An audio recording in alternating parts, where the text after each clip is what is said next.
I'm Barrie Jean Borich, and I'm reading an excerpt from my lyric essay sequence, Apocalypse Darling, which I based on T.S. Eliot's The Wasteland. Annihilation Pending, Minneapolis, 1988. Linnea and I have an old portrait of us dating back to our first year together, taken at a suburban J.C. Penney's portrait studio.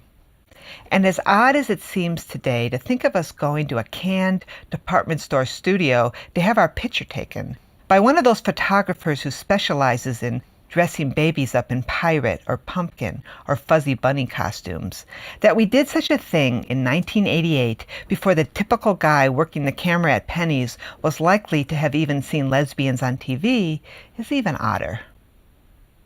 We did it because we had a coupon.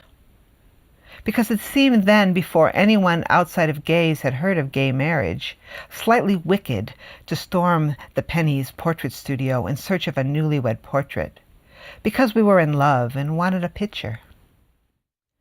Was it the photographer's nerves that composed this unrecognizable portrait of two young lovers with empty eyes? If he was bothered by the lesbians on his stage set he never let on, so much so that we wondered if he thought Linnea was a man with unusually soft edges. These days we are accustomed to strangers mistaking Linnea for a guy. As she's aged, she's lost what few womanly features she once possessed. But then she looked more like a tomboy sort of woman, not uncommon among lesbians or librarians or dog school instructors.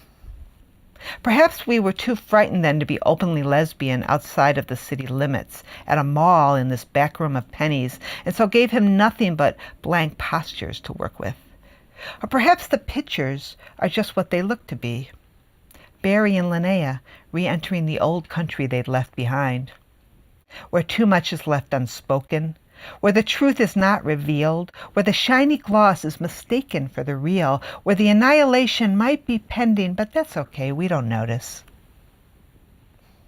In this photograph, Linnea's hands cradling mine, our gaze is focused on some invisible future, the same God bless America place every kid and every yearbook photo is gazing out over.